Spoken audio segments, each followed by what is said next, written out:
Bantu mwena bali kuwuliriza era bali kubona Pal FM tuli maka mayaka manda mayaka era eneyaliro tujikoze butagamba nti twavudde ku mpewo studio ekyali mu struggle naye nga wagazi bulungi wali special era njagala okwebaza management ya Pal FM okuba nti ate tusajja kudde akafo kali tekabadde so accessible nga katawanyira njagala kubebaza nti bwe tuli yonna nayo ni Uganda Emyaka oli wetulaga tujja kulekawo ensigo z'okubeera obulungi okusinga so njagala okwebaza aba Pal FM n'abatuwa omukisa n'abawuliriza programu eno abagifudde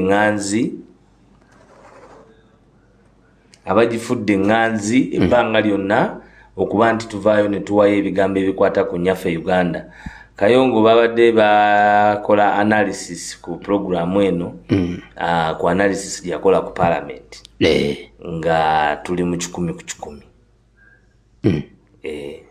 nga tuli ku 10 ku 10 waliwo wantu wonna we bakola analysis ku bukulembeze bwa parliament n'obukyamu obulibeera mu parliament ngaffe wano ku Pal mweno programu y'olwokubiri namwatulira kati byonna byenkusanzo nnyonnyola twabinyonnyola kasitoba nga gwe custodian w'amateeka njagala bana Uganda bwe ekintu kye baba mu programu eno basimbako ennyo essira okuyiga kyetunnyonnyodde ebbanga n'ebbanga ekya doctrine of separation of powers amasiga ganasa tusomesa buli lunaku era oli ajja kwebuuza lwaki ngaddiŋŋana kubanga ago ge gatambuza Uganda okubanga yeeyagaza amasiga ameka asatu kubanga ge gali mu kali ke bayita checks and balances okubaawo ne gaadi buli wamu kuba buli kintu kyokola kirina okubaako ne speed meter okushiftinga wano wabaddewo timeline nti ku luno kama mbaya tukoze eki tusitudde bintu birina okuba ne timeline n'emyaka 4 nga Uganda etambula nga bwefaanana nga tuli mu nsi eteeyagazaako mu kintu kyonna naawe ayina essente toyinza kutuula wantu wonna n'ogamba nti weeyagala mu Uganda kubanga emmotoka buli wiiki 2 olina okuba mu garage sente zo spendinga mu kukanika emmotoka kubanga mu myezi 6 wetaaga omuntu bw'oba ku level eya waggulu wetaaga ng'okyusiza emipiira okusinziira by'otambuza olwo enguudo ze tulina embi shaka muzoba biki service cost ya mechanic ku mmotoka y'omugagga nene nnyo kyova olaba buli mwaka yeetaaga okuba n'endala efulumye lwa nsonga nti wano tewaliiwo mbeera oyinza kunyumirwa kintu kyonna abaana babannakyemalira abasinga bw'aba ayagala mupiira ng'owe Libya omupiira bagwatiikiriza nnyo yatuuka n'okwagala okugula ttiimu ya Lazio bw'aba mwagazi wa ndongo ebyendongo byatiikirira nnyo era nebibanga ensi ebyo ebimanyi ne Uganda mu byobutamiivu ekwata kifo kya mwanjo naye simanyi oba tuyigira ku kiri ekya bulijjo nga bwe ngambye nti ewalala nga bwe walaba e Libya obwannakyemalira buba n'ekintu kye buproducinga towards abantu okwesiimisa naye ffe tetulinamu kye tufunye naye baatuleetera obukugu bw'enguudo era bwe bayiwamu ettaka bayiwamu l'omusoiro wasoma gundi types of soil kati bano baleeta l'omusoiro so bw'osanga nti tuli ku footing efaanana bwetyo kiba kyetaagisa bwetaagisa oyo yenna awuliriza okumanya nti obuvunaanyizibwa obw'okuba nti ffe tuvudde ne tubabuulira ebiriwo oluusi nga tebigenda kuba byangu by'abantu kukkiriza leero nazze bukyali era mbakutte off guard byonna ebiba byetaagisa biba birina okukolebwa mu budde bwabyo era nebiba nga biprogressinga mu nsonga emu oba endala so njagala okwebaza abatuwuliriza okuba nti muwaayo obudde ne mutuwuliriza ku nsonga ez'awaana ate naffe ne tutabamalira biseera omuzindaalo guno gw'amaanyi nnyo naye tetugukiriza kututuma byaffe kubanga bwe tugutuma ebyaffe tuva ku mulamwa kyobola batuwaayo obudde buli kiseera kayongo ne tubako ebyo eby'abantu kubanga byebyo bye tusimbako essira so si ku byaffe newankubadde ng'oluusi ebyaffe nabyo tuba twandyagadde okuba nga tuvaayo oba olwolumu ne twogera ku bye tulabanga bwe tubirabanga ffe naye eby'abantu bya nkizo mu buvunaanyizibwa bw'okwenunula n'okuba nti batwayazikibwa obuyinza buno bw'omuzindaalo okuba nti tutuukiriza obuvunaanyizibwa obwo ate abalala be bayinza okuba nga bandikoze kabe kasinga bulungi n'okusinga ffe bwe tukola kati bwe buvunaanyizibwa bwe tuwaayo. So mwena abasiima program mwena abagirankinga nga mugiwa max ze muba muziwadde bankubira naye nti atumakinze kati tumakinze nti naye kayongo oyo haidde okumabunda namuga nti amabunda namugamba gakendeeze agasibesibe mutaye so kyekyo naye nga nyongera okwebaza bannayuganda okwagala omwagala wabangi Robert Kyagulanyi Ssentamu olwaleero asitudde okugenda mu ggwanga erya Bungereza ajja kuba Bungereza ennaku eziwerako ng'era agenda okutambuza enjiri y'okutambuza obwannakyemalira bwa wano wamu n'okutema emisuwa egiriikiriza obwannakyemalira bwa wano n'okwongerayo kye tuyita popularizing the dictator in the faces of where he has been gaining from western powers okumanya nti bali sente ze batuwa ate ffe ze tukyalinga wano okutulemesa okuyitamu ebyo bye tuyimiriddeko ng'abantu ebyobuntu ebya ubuntu ebya human rights. Ekigambo human rights bonna bawuliriza kiba kitukakatako okubajjukiza nti eyo declaration namba mu human rights charter ya UN. So president abantu mwenna abali e Bungereza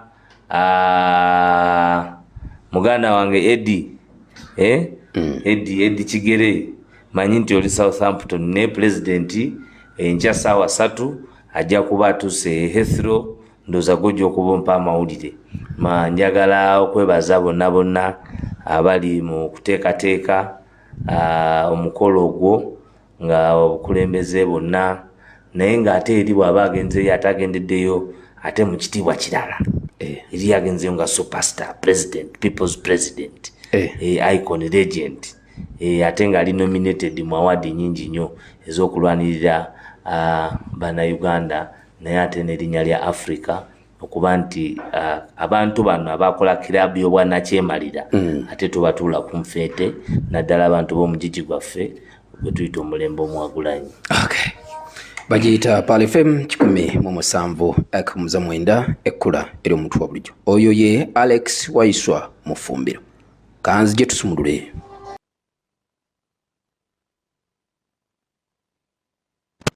Ala kusookera munda mu lukiiko olukulu lw'eggwanga n'ebyongera ogenda maaso n'okubanga byeyoleka ate ye Waiswa ambuulire engeri gy'abirabamu. Sipiika atugamba nti gavumenti epondoose si agamba nti gavumenti epondoose abatunulizi batulaga nti gavumenti erabika amaanyi gagiwedde kuba nti waliwo essuubi nti akadde konna ejja kuleeta alipoota oluvannyuma lw'okumyumyula kwa mpuuga.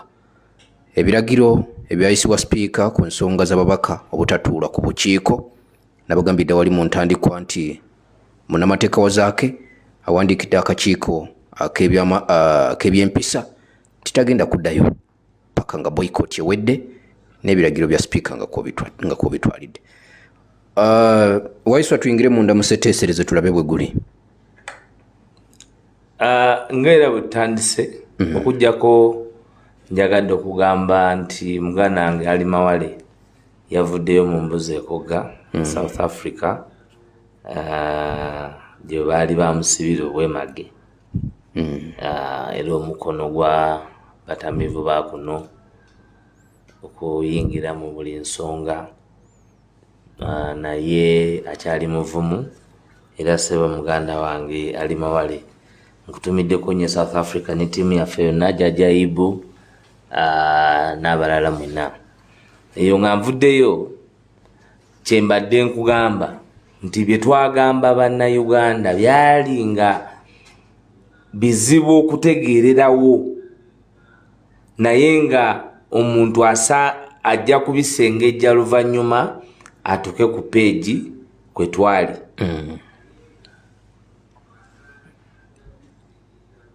Bw'otunuulira ekisooka bwe twayogera ku luli nagamba nti sipiika kye yali yeerabidde nti ye bw'aba tali mu ntebe eyo ebituuseewo nga munne ali mu ntebe, kubanga atula mu ntebe eyo nga deputy singa assistant, mu kyo kitegeeza nti obuvunaanyizibwa bwonna bw'aba yeetikka mu constitution buli bw'aba taliiwo deputy waabwetikka. Era deputy speaker bw'aba atudde mu ntebe eyo tagitulamu nga vice, agitulamu bw'aba ali mu administering emirimu nga full speaker. Okitegedde? Deputy speaker ng'atudde mu office nga presiding over parliament aba presiding over nga speaker singa deputy speaker, kuba aenjoyinga obuyinza bwonna, aenjoyinga obuyinza bwonna nga speaker bwaenjoyinga. Mpozi mu bino ebirala mu amenities, mu musaala, mu birala, naye mu administration of power in parliamentary affairs enjoying the same nga speaker. Ng'ogyeko gamba nti speaker bw'abanga of course ali available aba superintendent nga boss. Naye lwaki bakikola bwe batu to have the office empowered, nti mu absenteeism not to be individual offices, nti office gane kuba ya Kayongo, nti Kayongo abataliwo teri kigenda muki mu maaso office ino okuba ya bonna. So kyali kyabwewusa mukyala Anita Amongo okujja ate n'ateekawo emboozi neglecting ebyali bibadde mu parliament eri we yaviirayo ng'awa ebiragiro nti ye tamanyi bigenda mu maaso era tamanyi lwaki tebajja, ng'amanyi bulungi nti mweri parliament yatayebwa kyakonfamingibwa era ne bamanya ne bateekebwa on record nti baali baboycottinga nga they are doing what you call an industrial action. Nti gwe Kayongo kolera wano ku Paalu wadde oli mukozi wa Paalu nga si rediyo tekikuganda kusigala ng'oli mukozi wa Paalu naye ne weemulugunya ku nkola y'abakama abo mu mpeereza y'emirimu gyo. Olitakeera kumanya naga nti Kayongo takyali wa Paalu nga bwe mpulira abo abatategeera nsonga gye twogerako, kubanga omubaka wa parliament ayina obuvunaanyizibwa mu nnyingo 79 okuweereza ekisooka legislation, okukola amateeka. Naye amateeka gano gonna ge bakola bagakola in the interest of the people. What are the arms of government? There are 3. Parliament, legislature and judiciary. What is government? Government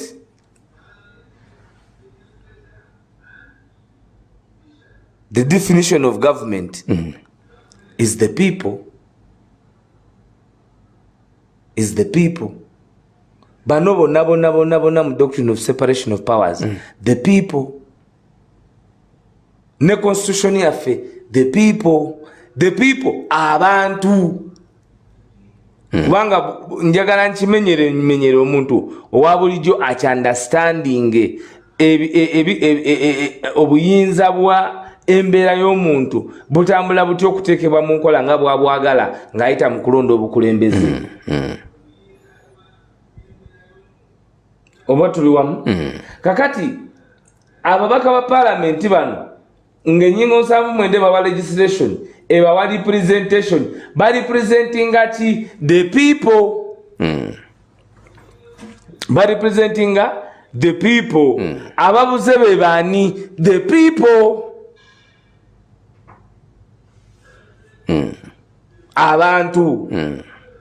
Kakati tebasobola kujja mu parliament nti bakolera abantu mateeka.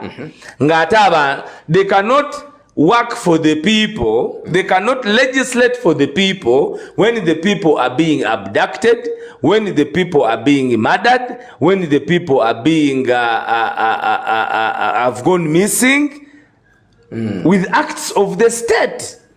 Tebasobola kusigala nga bajja mu lukiiko nti bazze kuteekawo kubaga bantu kuba bulungi nga be baagala okuba obulungi bawambibwa, battibwa, batulugunyizibwa, babuzibwawo abaki abantu. Nina kyesina bakutegeera bulungi Waiswa. Tuli wamu Kayongo? Tuli wamu. Kubanga okunnyonnyola kikulu, abantu bategere lwaki kibadde kikulu nnyo era kikulu nnyo nga tetunnakufuna, kubanga amatabi gano gonna ettabi esiga eddamuzi lyakola ogwayo lya producinga kye bayita habeas corpus. Habeas corpus kyekiri ekiwandiiko kye bayita bamuleete. Bamuleete mulamu bamuki bamufu. Ekyo kooti zikikoze zikooye. Kati doctrine of separation of powers, omuntu alina responsibility of the armed forces, ye commander in chief, are presiding over parliament, are presiding over executive. Kati kitegeeza nti ebintu byonna ebiva mu executive wali mu musango guli gwe nagamba ogwa Ssekikubo gwakugamba nti omuntu takkirizibwa. Parliament, it's not a listening post. Temuleeta bintu ne mubiwa mbuyi. Kyova olaba erina obukiiko buli obunoonyereza ku nsonga n'enkola ya executive in policy mu system yaabwe ne ba technical people. Najja n'akugamba nti abo mbagobye etandise okubala ennaku 15. Nti era biri sibimanyi. Teyakomaawo. Buli bwazuukuka abaayo ne kye bamulimbye. Nadda naga nti kati oluvannyuma lw'obbagoba nti ne mu bukiiko tebajja. Nitugamba amateeka togali. You don't have tolina mateeka. Omanyi wano mu Uganda abantu abalina obuyinza abawamba obuyinza beekakasa nti bo balinga ba Yesu.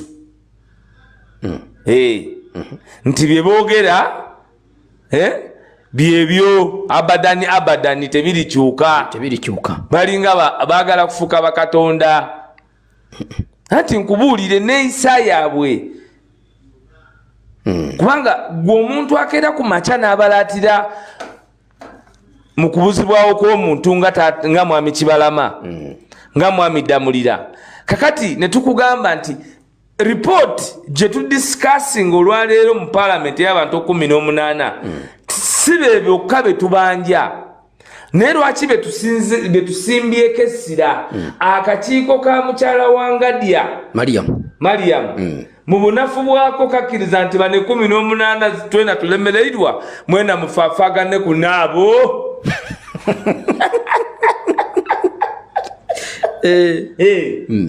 Twena tulemereirwa mufaafagane ku naki naabo. Why? Kubanga nga bw'olaba auditor general aleeta ebiwandiiko mu parliament ne bigenda mu kakiiko ka Joel Ssenyonyi, ne bigenda mu kakiiko ka Oweekitiibwa Medard Sseggona, ne bigenda mu bukiiko obw'enjawulo obwa opposition for accountability, n'era ne bukiiko obulala obwa gavumenti bwe bassaawo. Ekyokubiri, parliament erina n'obuyinza okusettinga up a committee, a select committee, era yebadde enkola ya Anita Amongo. Gwe tolaba omwami ye Bamwine mpaka Bamwine MP Mwinyi mpaka bamu ayina nnyo obuvunaanyizibwa bwa select committees bwazakubiririza okulaba biki ebigenda mu maaso. Ensonga ya human rights, abantu okubuzibwawo, parliament yandibadde egitwala nga yakumwanjo nnyo, era ng'obukiiko obuteekebwawo bwakunoonyereza select committee kituufu kibalama bamulya banywa musaayi nagwerera mulambo bagusulawa.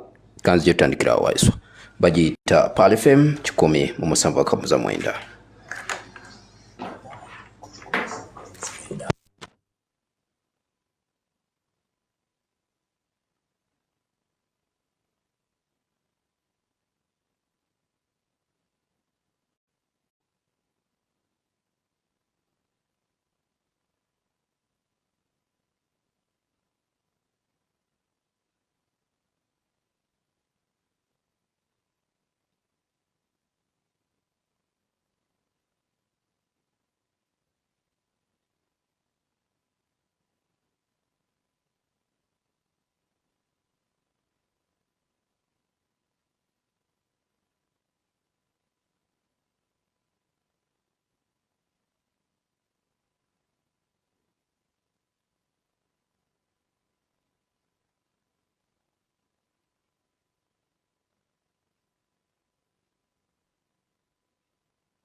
tukwangulira emmotoka etakozesa amafuta.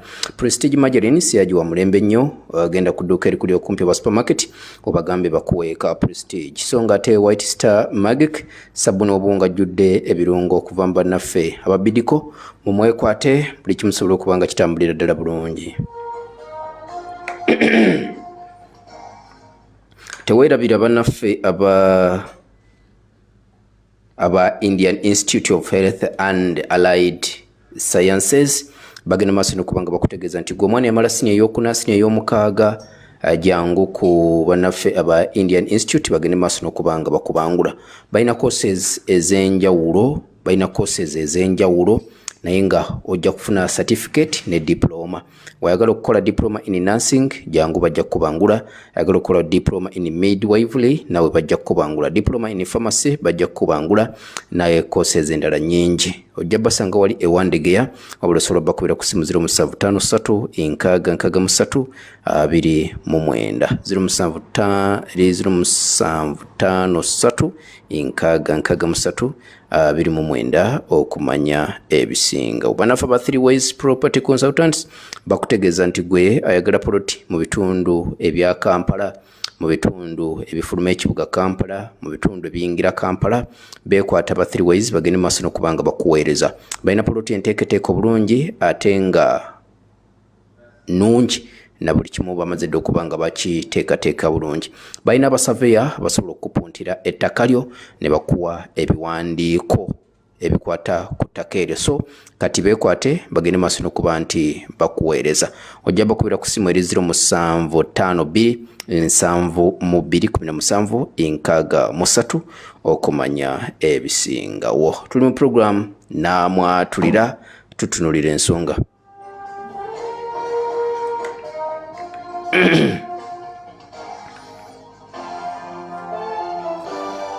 Twagala kutunulira ensonga nnyingi. Amakanda tukyagasimbye mu lukiiko olukulu olw'eggwanga. Ebiragiro ebiyisibwa oba ebyayisibwa Speaker Anita Among ng'abyolekeza ababaka abali ku ludda oluvuganya gavumenti. Waiswa akuba toki atubuuza byayisibwa mu mutima ki era bino binaggweerawa. So ffe tulabye okusomozebwa ku bukiiko obutali bumu era akakiiko akakwasa ebyempisa kitegeeza tekagenda kutuula paka nga boycott eno ewedde, emirimu gyako giba giyimiridde. Akakiiko ak'ebyamateeka nako kitegeeza kalina okusomozebwa kw'amaanyi kubanga abakatuulako abasinga bali ku ludda oluvuganya gavumenti era okulungamizibwa kwonna okunaakolebwa wajja kubaawo okusomozebwa kw'amaanyi. Ekiriyo sofa ze nnongoosereza ezaleetebwa minisita, ze nteekateeka ezaleetebwa minisita ow'ebyassemateeka omukulu Norbert Mao ez'okulaba nti abalamuzi bongerebwa ku muwendo gwabwe. Kino nakyo tekinaba kuba nga kiggwa. Katulinde tulabe wa gye kinaggweera era kinaggweerawa ng'abalamuzi oba nga ababaka tebaweerera ddala muwendo gwasalira oguteekeddwa ogenda maaso n'okubanga gubeerawo. Buli omu ekintu kino akitunuulira mu mbeera yiye. Bannabyabufuzi bakiraba bwabwe, abatunuulizi b'ensonga nga bosi tebaliiko byabufuzi nabo balina engeri gye bakirabamu.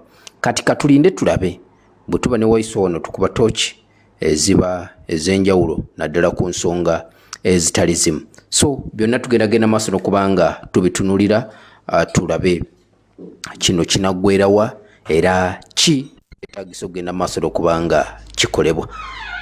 Bwe tuba nga tukirabanga bwe kiri mmwe abali eyo ku sayidi ey'abantu mmwe mukirabawo.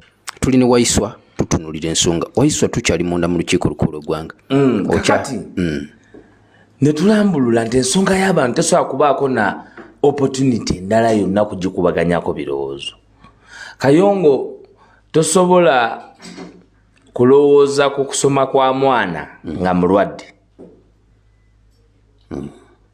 Osoosa bya bulwadde weewawo oyinza okugamba nti naye emisomo agifiiriddwa naye oba kukyabulamu.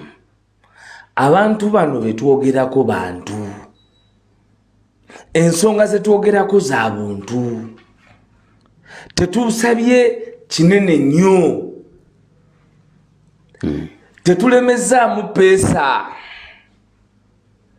tetutute ku front ya parliament nti Museveni yatubba akalulu parliament muveewo. Nedda, n'okukkiriza ababaka okugenda mu parliament nga tutudde ne twekenneenya the doctrine of separation of powers butya gavumenti bweba erina okutambula. Kubanga obuvunaanyizibwa ate bwaffe nga bannayuganda oba nga aba National Unity Platform si baakuleka ggwanga linnyikire mu ddubi nga tetulinawo obuvunaanyizibwa bwe tukoze eki bwe tukoze. Ne tugamba oke abakulembeze abalondeddwa bagende nga basigadde ku mulamwa gw'abantu, tebagulirirwanga, bagende bayimirire n'abantu, the people. Kwaffe tuli anchored ku people power.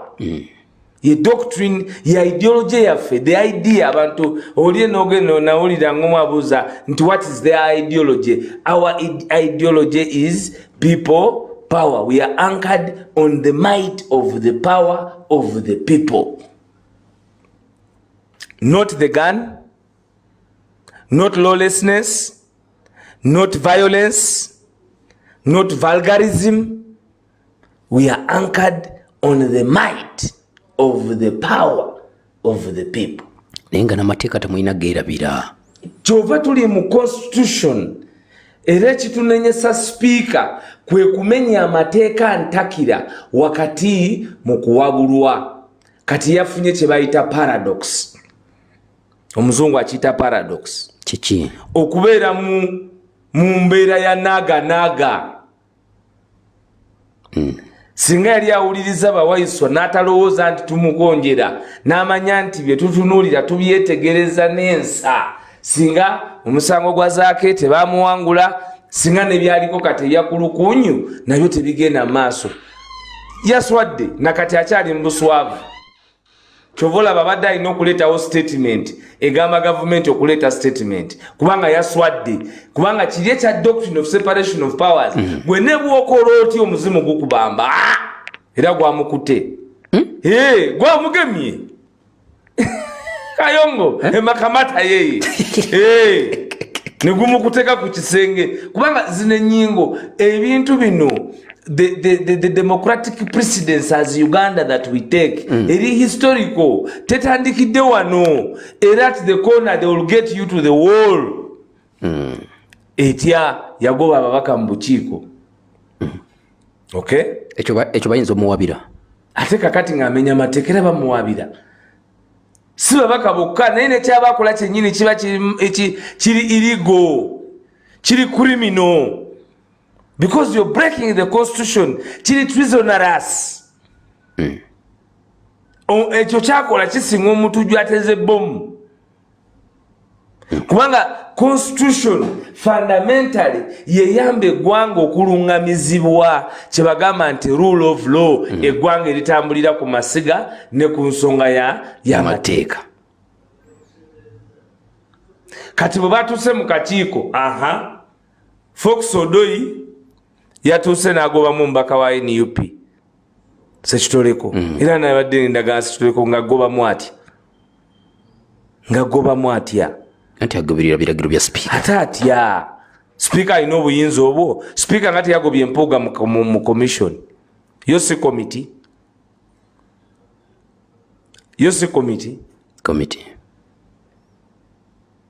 nga teyagobye empuuga mu kuki, nga babadde bawozesa Zaake nga ate abawozesa ba rules.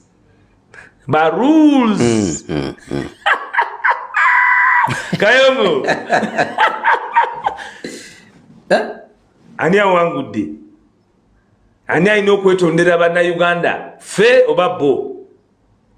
Ensonga gye tuliko ey'aba victims of abduction, victims of murder, tetusobola kugiwanyisiganyamu na tteeka lyonna lye mwagala kwogerako.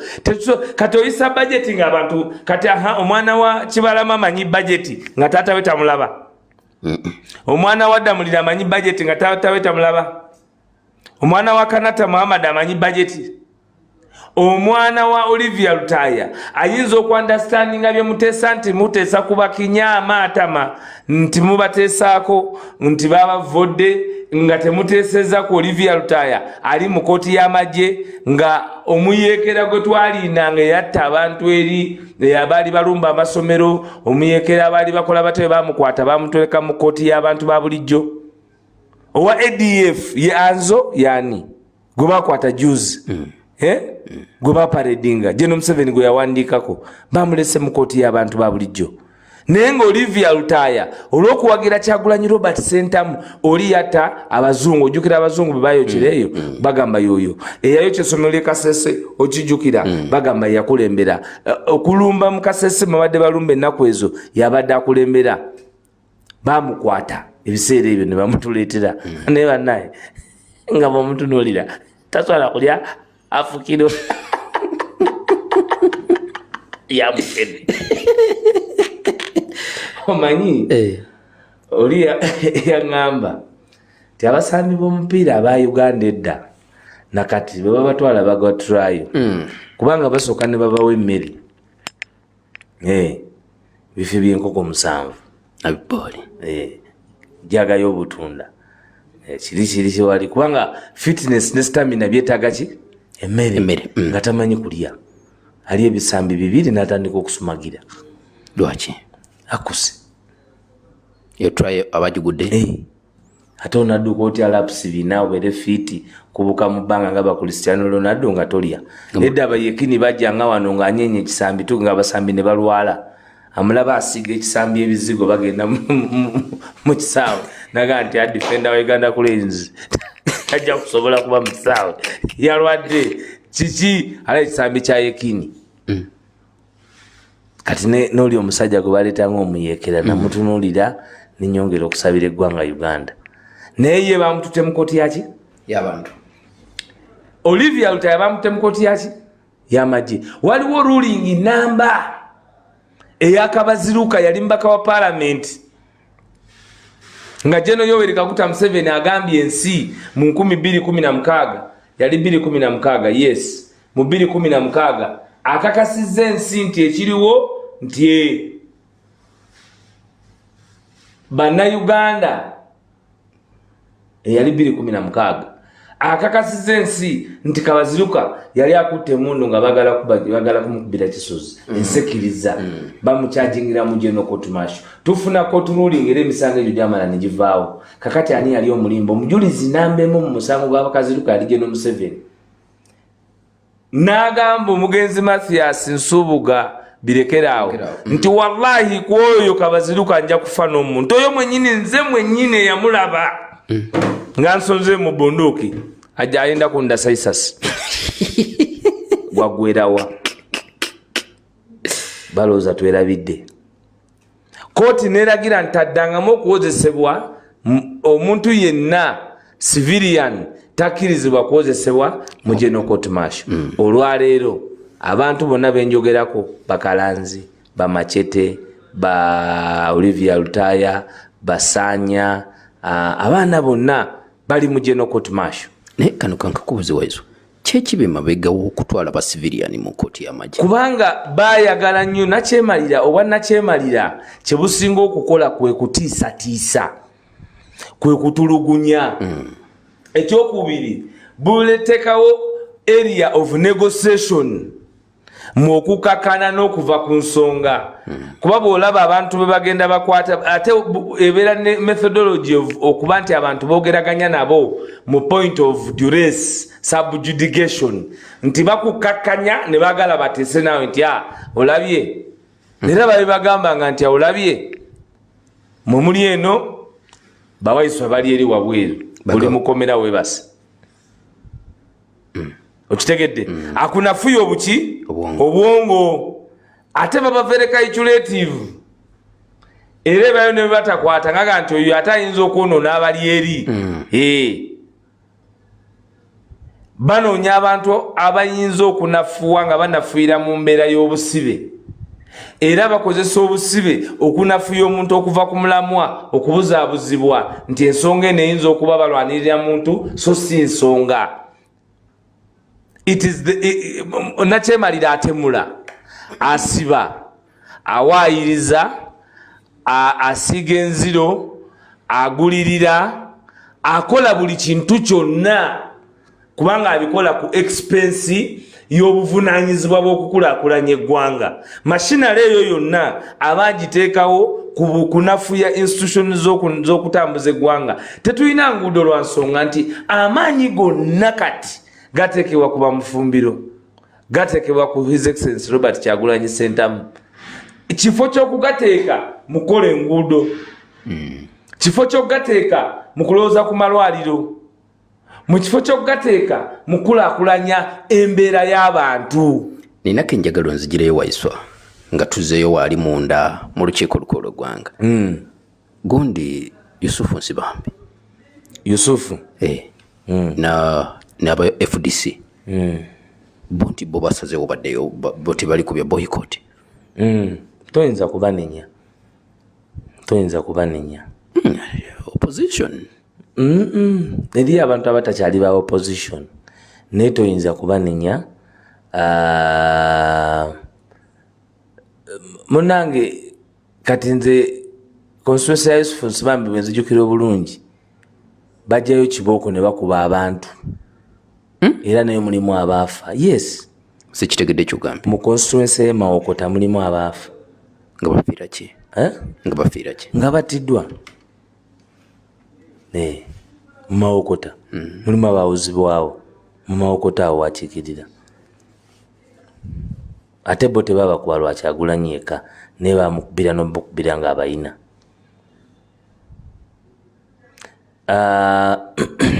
Ensonga zino tetwagala nnyo ffe kuzikaka bantu kuba ffe twewaayo okulwanirira ensonga. Bali abantu betwogerako baali bannaffe ate ffe twabalabako nga bantu si bisolo kubanga abamu bayinza okuteebereza nti bwali buveera bwe tubatuuma amannya, abalala bayinza okulowooza nti mbwa ze twatuuma amannya. Naye ffe kitukakatako kayongo kubanga abantu twawangalanga nabo, tulabye bakyala baabwe, tulabye abaana baabwe ne twefumiitiriza nti singa ffe. Kayongo ensonga lwaki eno ensonga tugyogerezako bumalirivu. Omukono gwa Nakyemalira tomanya gutya bwe gwetawuluza kutuukako. Tubyogeranga ebyokusaaga. Kyova olaba nti ffe eddoboozi tuliwaayo kubanga naffe tetumanyi enkya ani alibawaayo eddoboozi lye ku lwaffe. Kubanga tumanyi where it is. Bwe twali tubyogerako nga bitandika balowooza nti twali tusaaga. Olwaliro bwe tutuuse nga n'akakiiko ka Human Rights Commission nako kakkiriza. Kuba teriyo mu nsi muntu mwabula, teriyo mu nsi mulambo mwe gubula, nga nsi ng'erina abakulembeze nga bagamba nti balondebwa nti bafuga era eggwanga lino bali professionalizinga n'ebyamateeka nga baguza bannayuganda kamera za biliyoni 5 ne mukeera ku makya ne mugamba nti bataata b'abantu babula, bamama b'abantu babula, nti abantu bagiddwamu enjala mu mulembe gw'ekyasa kya 21 era tusirike ffe Bamufumbiro mpiriita era njagala kwebaza ababaka ba parliament abakyatambulidde ku nsonga. Ffe tetugenda kwewuunya. Nze munange naliko eno program ne nkugamba nti era newenzize leero okugamba nti tuli restrained amaanyi g'omuzindaalo guno obutagwa abusing kuba eri ate ebitutuka ne bituluma nnyo naye ne tutunuulira ekinene. Netunuulira ekinene ate ne background yaffe gye tuvuddemu abamu bayinza okuba nga tebagimanyi because abamu bwe batulabye mu bukulu ne batwatachingako n'obunyoomi. Okitegedde? Kubanga osanga kasajja nga kasajja ne kakwekiikamu neno ga kati gwe kiki? Wasoma consecutively? Wazaalibwa olya bulubandi? Gwe buwayo biki by'onnyonnyola? Kuba bino si bya mmere, si bitole si binye bya nyama, si bya piraawo. Bino by'abantu. These are issues concerning humanity. Zitu concerning to the core. ekyokubiri ffe bakulembeze b'olutabaalo betwogerako bantu bannaffe ffe bakkiriza tubakulembere okubagusa mu Uganda empya. Buli muntu yetaaga Uganda ensya, teri atajagala, teri atamanyi nti tetulina ddagala malwaliro, teri atamanyi bugubuze, teri atamanyi byanguudo. Mu lutalo lw'okutwala bannayuganda mu Uganda empya bwe tufunamu ba casualties, bwe tufunamu abantu nakyemalira baatulugunyiza n'atusaako obulabe era buvunaanyizibwa baffe okuvayo okubalwanirira okuteebwa, okuvayo okubalwanirira okuleetebwa, okuvayo okubalwanirira n'emirambo gyabwe okugibawa, kubanga teriyo muntu mu nsi atayagala closure. Batubulire nti bakola nga America bwekola Osama bin Laden nti abo tebalyagala, tewali muntu yenna aliddamu kwogera ku muntu Kibalama, naye nakyo tekikyasoboka because he was not a terrorist. Damulia was not a terrorist. Nina kinjagala kubuuza kukana akaguwa ketulaba akongedde okugenda maaso n'okuba nti kamyumyulwa tewaliwoko option eyampuuga okutuula munaani tebalabe ki ekiyinza okukolebwa. Ensonga si ya mpuuga era awo we bakigetinga wrong. Ensonga si ya Anita yeteekamu neeteeke. Eno ensonga y'abantu, the people. Government of the people, by the people, for the people. Eno ensonga ya Ubuntu. Eno ensonga kale bw'oba toyagala bawaiswa yagala abaana ba Kibalama kuba naawe oli muzadde.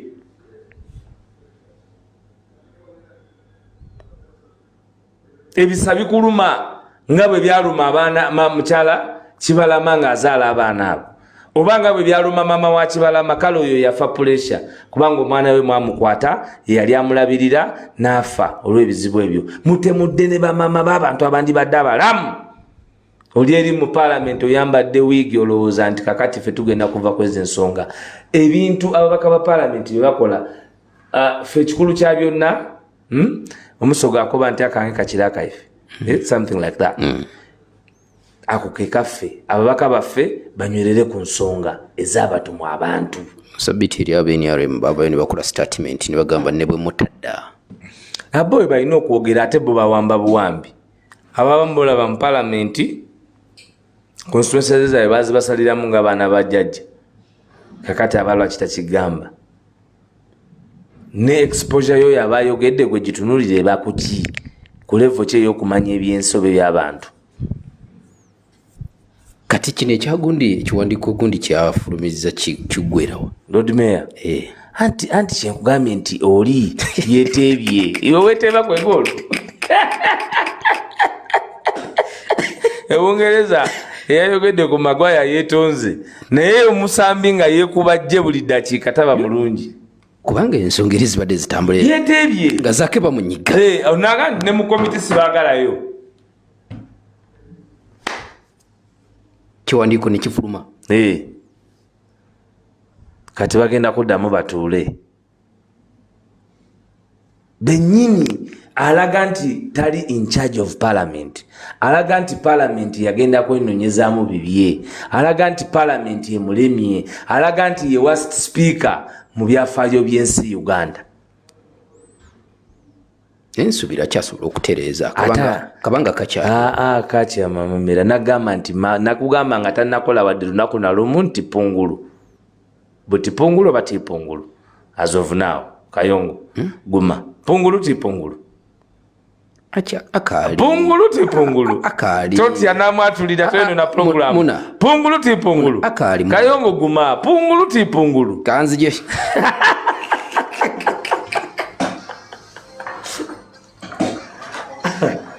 Eri omuntu wabulijjo abasoga kudeeyo badamu batya abaliyo kodeyo baba zira tabu naire zira tabu tuliyo tuwatania emikolo mirimu tukakola baba sogeyo yakya ayino Museveni ate nawulidde ka story nja kunoonya omukulu Sirajiri Bwamanga akannyonnyola nti waliwo ebyafaayo nti sajiribwamu yo nja kumunoonya ngeri program gye lyanamwatulira tetwogera bye tulinaako bwini naye yaga nti ate nakiteebereza nengamba oba kyali kyana nga kyekyatukola obubi nga kyali kisoga nsiba nga kyamutulugunya naye kyamuzaalira abaana mbu bana sajiribwamu oyo kamunoonyereko tulabe kwasagala kukozesa muzindalo guno nga bwe nagambye kulebula eno tugikozesa okuzimba eggwanga Uganda kubanga negye bujja abaana baffe balimanya nti ataata atilisiti yazanya paati ye mu kulaba nti ye teyali mubadoofu. Tuyingireko mu kibuga Kampala wakati muliyo baana mwebale kufuna maama ajire mbyafaayo muliyo baana mwebale kufuna maama nabagamba nojjukira ebigambo nagamba Kayongo noga nti nimba naye wabiwulidde kyagenze ku likodi je natasobola kusoma naye oluzungu nga si lwa Kampala parents ekyo kintabudde wenjagala okukola research engeri gyakwatamu ebintu omwami oyo nga si bya Kampala parent oli geno oli mu ekitiibwa kye geno sebo wamulabye mu kibuga ate yalesera omusoiro ttaka batekamula omusoiro bagambye si ttaka ki bakiyise erinnya kyawo gambira omusoiro gwe olese byagulika likya ate nze nkugambye bo bayodderira omusoiro waabwe ne bajja bayiwamu kati katulinde tulabe mbadde nnina we njagala oyinza okola oluguudo omulaine season ku levo ya Uganda bye bakola luli byakola ki kuba yabitwala ate tosobola gwe wonyunyunta nga toyi kakati first of all methodology eyokola enguudo ezo zenyini nfu nina kyenjagala ontegedde bulungi enguudo ebyenguudo tebabikola bwe batyo wasoma mateeka wasoma byanguudo Waiswa nkugambye tebabikola bwe batyo obiidi ate ffe eri mu National Unity Platform buli department gyeri tulina department namba ekola ku research omanye abantu bagenda ne boogera ku National Unity Platform ne boogera nga balinga boogera ku emu ku department ezisinga okubeera well facilitated well equipped mu National Unity Platform si office ya president si office ya secretary general si office ya mwogezi no research department ne intelligence ne intelligence mubeera mutya ne intelligence nga temulina security ate tutya intelligence ye security kyobola tukuba ow'emmundu buli dakiika naagwa eddalu nazuukuka napapala nti n'ekizimbe bakiguze ekyo nekiri bakirina neri waabwe mundise electoral commission ekibiina bakiwandisiza batya mukoze mutya kubanga kyetusinga okuba nakyo ye intelligence era nagamba naliko eno lino nga nti mukulu ate bino ebisiyana ebyo bye yaleese ate nga biraba bulala ate kati ebiriwo Kayongo saaliwo nali America tewawulira nga CIA eyogedde tewawulira nga European Union eyogedde nti bagenda kumulasa nti byali kutambula ere mu State House chai tali kuwoma mugumu tali kujja mu mabino ngaga nti eri mu State House chai tawoma era ne bagamba omukulu musaawa yonna baagala kukuba omukulu erisi musanyufu buli bwabanywa amata anywako katono jjajja anywako nti chai aganyira bomwana byonna bye nateekateeka mwanimba kuba yiye jjajja yazanya nnyo ku bonna be yali aze nabo okubalemaza paka ku lasiti n'okubawangaaza paka kaguwa akasembayo njagala kugendako mu bubaka buno naye bwe tukoma Waiswa kumbe nseteekateeka owaayo vision beala Excellency Robert Kyagulanyi Center amabena nimbajjukiza enkya ssaawa 3 ali Heathrow kakiwemu omutima omunafu lamba alaino dijja okuwera essaawa mukaaga kuba ssaawa mukaaga atajja kuba nga ali ne NTGO natGO nabalaba nabagenda e Bungereza nendaba mu America ofisi yabwe ya 1877 bintu bya dda naye bano n'ebintu ebitono bye tubadde nabyo ebyedda babijjawo both ebiri physical n'ebitali physical nga bya police. Nina kenjagala nkubireko tochi nga tukomye Waiswa. Gundi ono general. Okulambula enguudo. Azirambulira mu capacity ki? Mumenyi w'amateeka oyo, that one is an outlaw. Kanzije tutandikirawo nnyo mwebalire ddala kubanga muwuliriza Pal FM. Ndi wano ne Alex Waiswa Mufumbiro atutunulira ensonga. Waiswa, yes, tugende ku nsonga za Jeno. Now you talina kyayinza kukola. Talina just baagala nnyo kibayita posturing nti talina kyayinza kuwaako magezi awo. Bino ebintu bya infrastructure breakdown ne badde result ya obutali bukozi obw'emyaka 40. Tusagamba mbu yagenda kujja akikole kubanga already ne remedy ze bataddewo nkyamu. Ekibuga kyetaaga okuliplaninga. Ekibuga kyetaaga okuddamu okulaba butya bwe kigenda okuddamu okuzimbibwa okutambuzibwa. So gwe bwokera ku makya nolowooza nolina kujja n'omusoyiro muyiwe mu binnya omusinire mukole patching up gye mukoze tesobola. What is the elasticity and liability ez'enguudo ze mukoze etenya gye mumaze mu buyinza? Infrastructure burden overload gye tulina ng'eggwanga tuyinza gireducing etya ku road transport vis-a-vis other means of transport ensi ze-embracinze mweze mutannaba.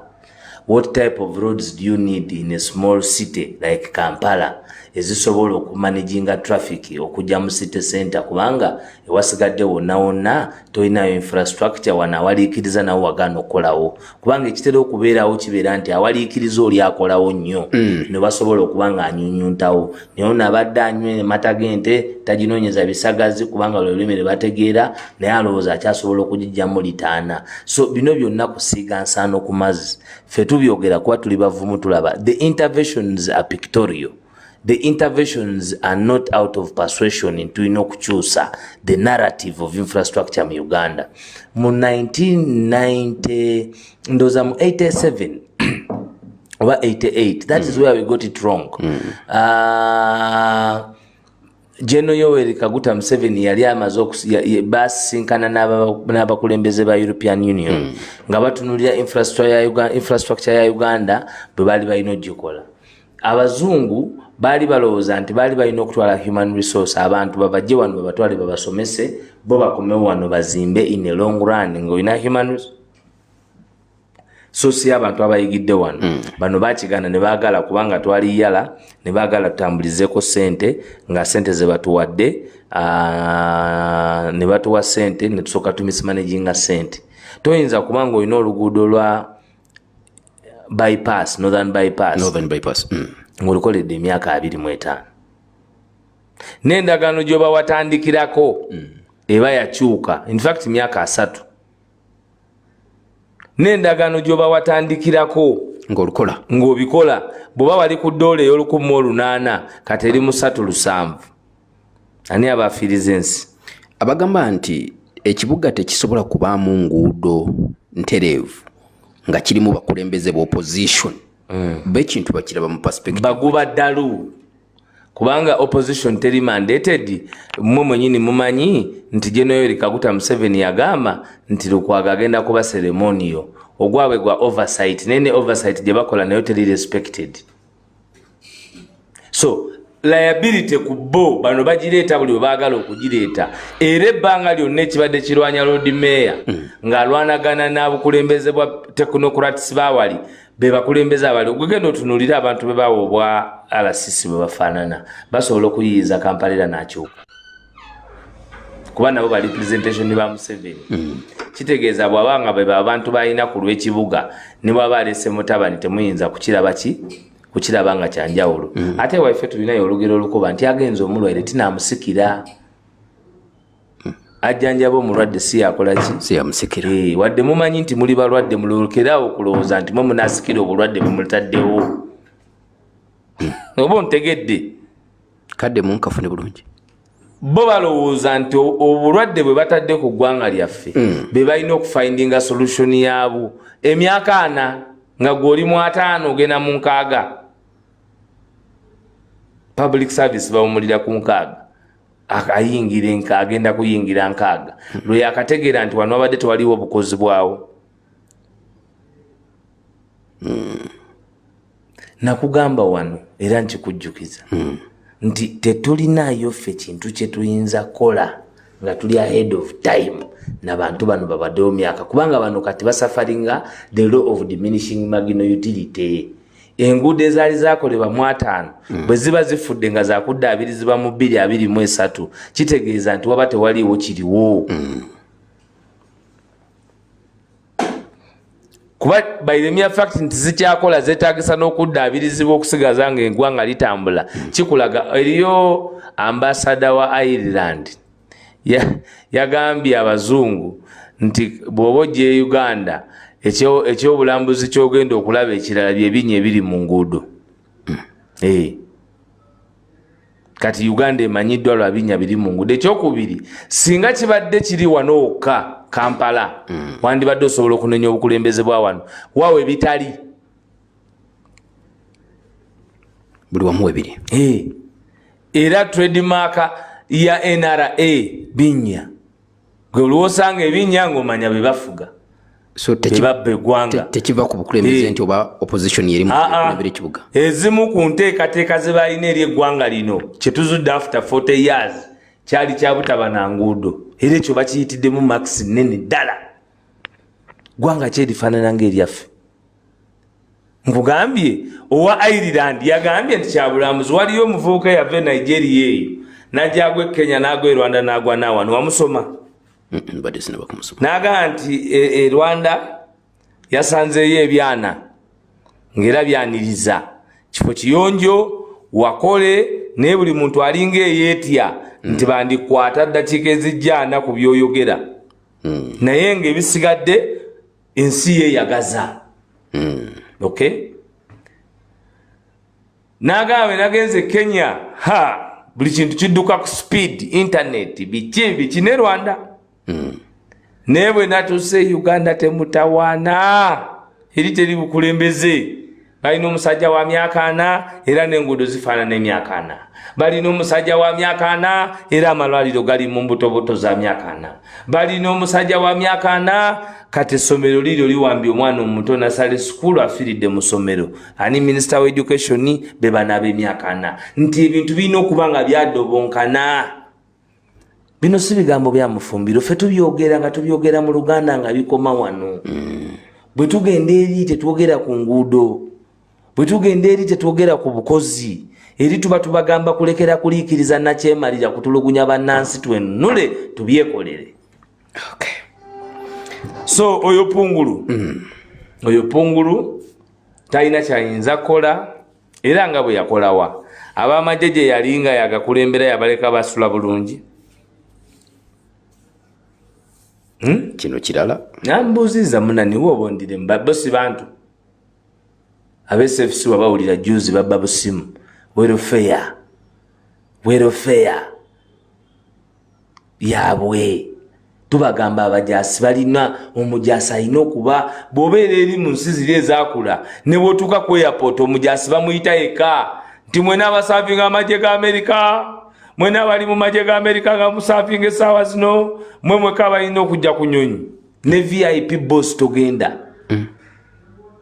Agawano bwe gali basula bubi balya bubi tebabakiriza kwekyusa olaba aba parliament bebagala okugana okwekalakasa naye ate abamagye sente zaabwe baziteeka mu sako zonna ne bazibba.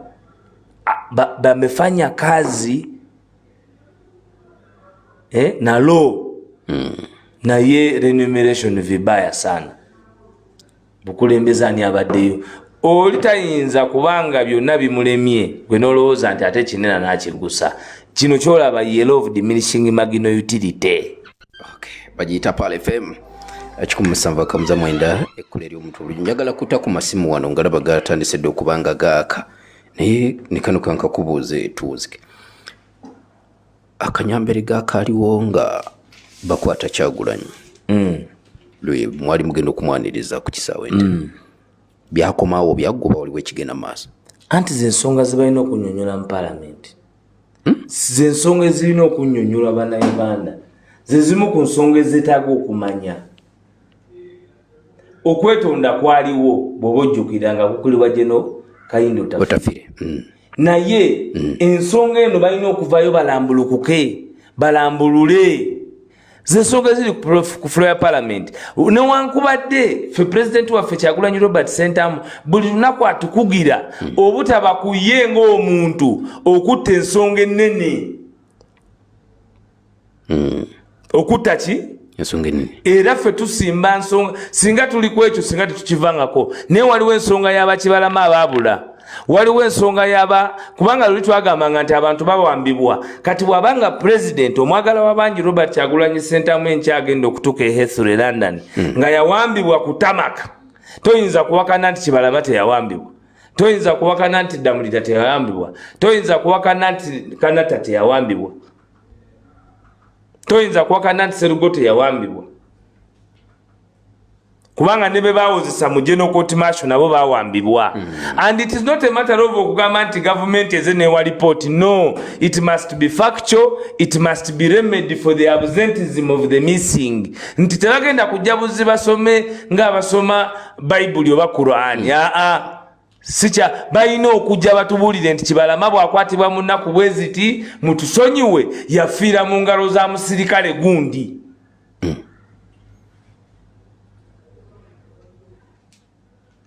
Ku ansadi ya parliament alipooti erina okulambulula. Kubanga ebyokuwa abantu gonya zibalye tebitandise leero kwebiri ku ansadi ya parliament.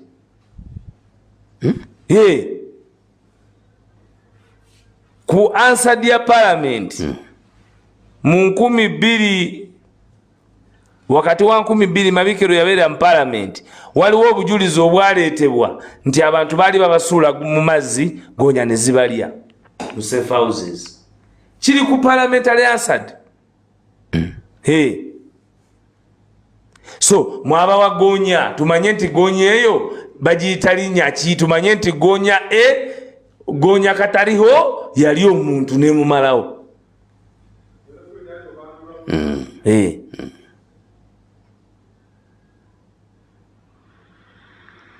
Si bya kutuusa mukolo. Kubanga bali abantu you must account.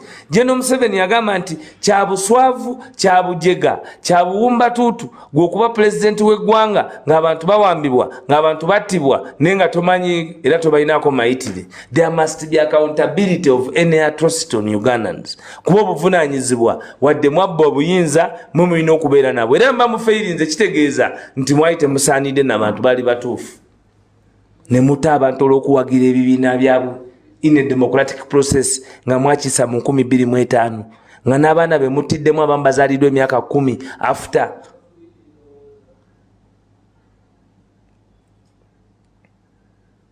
Kati Kamyati bakuba waaki abo abakazi abali mu parliament bamanyi obulumi abaana ba Kamyati bwe bayitamu. Yali mukazi muweereza wa mmere Anita Amongo kano bakakusaliremu. Mukyala Kamyati eyiganga yali mukazi mu wamere aweereza mmere Kampala. Yajja kuyiiya Kampala labirira abaana be najja Kampala okuyiiya okulabirira abaana be. Ayina abaana bato baana bana yabasomesa yabalabirira yabasuza buli kimu. Mama Anita Amongo omukyalo oyo bamukuba essasi ku Kampala Road n'agweri n'alambala nga yali agenda kuweereza mmere anoonya 2,000 za kulya.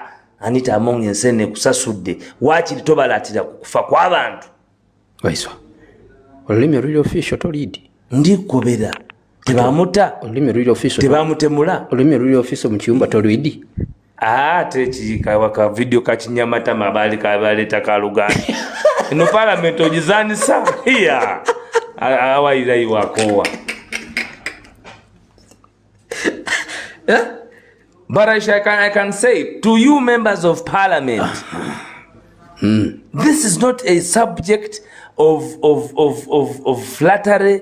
This is not a subject of activism. This is not a subject of personal feelings. This is a subject concerning the livelihood, the existentiality of humanity in Uganda. The persons we are speaking about are persons who are parents, are persons who are fathers, who are mothers, are persons of responsibility and decorum in this society. These were professionals. Some from the informal sector and others from the formal sector. These were people who turn around the economic policies of this nation. Chibalama was an accountant.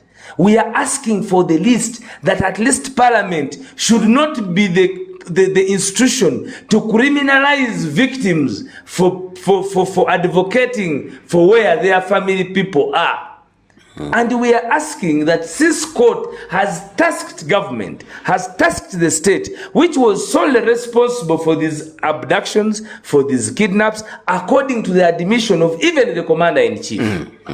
Because the commander-in-chief admitted publicly that yes, we made errors, we had my people abducted people, others we are going to throw them around town, they threw them around town, but on those they threw around with the money to go and look after them, which was not also sufficient, the missing ones are existent also. On the admission of the committee of Wangadia, I wish to submit that you should understand the way you investigate Kinyamatama when she has an issue in her constituency, the way you investigate yourself, the speaker, when you have a personal issue against Zake, the way you interest yourself in matters concerning companies, concerning monies, concerning even with livelihood, with the life of human beings. Madam Speaker, it should not be on your head that these people are missing. Do not take the responsibility. Do not own up on what you don't know. Do not own up. Parliament should not own up the criminality of the state, because you will have affected the core doctrine of separation of powers, where people must at least have hope in an arm of government. We are going to lament. The issue we are speaking about is not a point of activism, because I can tell you, we speak about it and people take it as a laxity, but it will be a turnaround to the affairs of the next generational politics of this country. We are working day and night that this barbaric, this archaic, this local primitive behavior never happens in the borders of this country ever again. So it cannot be an arm of government empowered by the constitution to criminalize victims demanding for their people. It is wrong, it is archaic, it is barbaric, it is hopeless. Salamu alaikum wa rahmatullahi wa barakatuh. Wa alaikum salam wa rahmatullahi wa barakatuh. Sola kubanga tugaziwa okusinga kwano. Programu namwatu bwetu tujiwonzise nze Kayongo haki mbadde ne Alex Waiswa Mufumbiro okujikubiriza n'okujiteekateeka. Assalamu alaikum wa rahmatullahi wa barakatuh.